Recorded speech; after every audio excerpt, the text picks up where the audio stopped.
Judge halts Proud Boys release in Capitol breach case. A U.S. district judge blocked Ethan Nordean's release pending a review. The self-described sergeant-at-arms of the Seattle chapter of the far-right group Proud Boys will remain in custody for now pending charges filed in connection with the riot at the U.S. Capitol.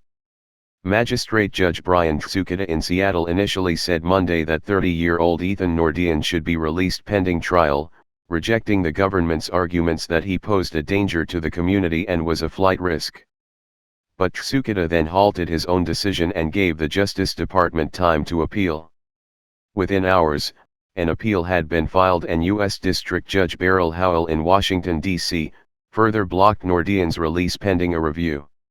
She also directed U.S. Marshals to transport Nordean to the District of Columbia to face the charges against him. The Proud Boys are an extremist and male chauvinist organization known for brawling with Antifa demonstrators. At least 8 defendants linked to the group have been charged in the Capitol riot. Nordean of Auburn, Washington, also goes by the name Rufio Panman and has described himself as the sergeant-at-arms and as the president of the Proud Boys Seattle chapter. He was arrested last week after being charged in federal court in Washington, D.C., with obstructing an official proceeding, aiding and abetting others who damaged federal property, and knowingly entering or remaining in a restricted building. Obstructing an official proceeding, the most serious of the charges, carries a possible sentence of up to 20 years in prison. Nordean has not entered pleas to any of the charges. The Justice Department said Nordean helped plan the Proud Boys' actions at the Capitol, marched at the front of a group of Proud Boys shortly before the January 6 riot and broke into the Capitol building with other members of the group. He was near the front of the mob that confronted vastly outnumbered Capitol police officers, prosecutors said. In asking for him to remain in custody, Assistant U.S. Attorney G. Heil Baer noted that in the days before the riot, Nordean posted on social media saying, "Let them remember the day they decided to make war with us," as well as a photo of himself with the words, "And fight we will." There is no reason to believe that defendant, or any of his Proud Boy associates, are any more interested in complacency, or any less interested in fomenting rebellion, than they were on January 5, prosecutors wrote in a memo arguing for his detention.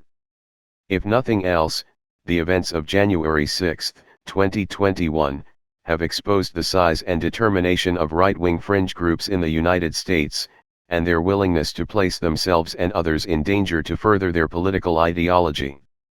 Baer noted that Nordean gained notoriety for knocking out a counter-protester in 2018 in Portland, Oregon, an event that was captured on video and which garnered him a guest appearance on conspiracy theorist Alex Jones' InfoWars program.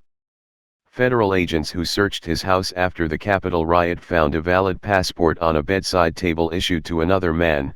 Nordean had recently commented on social media suggesting he wanted to start a new life somewhere else, Baer said. And further, Baer argued, one of the allegations that Nordean aided and abetted the destruction or attempted destruction of federal property, with the intent to coerce the government, is a federal crime of terrorism punishable by more than 10 years in prison. Such crimes carry a presumption that the defendant will be detained pending trial, Baer said. Nordean's public defender, Corey Endo, argued that the presumption only applies if the property damaged is valued at more than $1,000, and the government's complaint didn't say anything about the value of the damaged property. Further, she said, Nordean has no criminal history. The counter-protester Nordean decked in Portland had first attacked him with some sort of rod, and on Alex Jones' show he said he did not believe in using violence against those with other political views. As for the passport by the bed, Endo said, it merely belonged to the ex-boyfriend of Nordean's wife, who left it at the home with other possessions after they split up. The person pictured in the passport didn't resemble Nordean except that they're both white men, she said.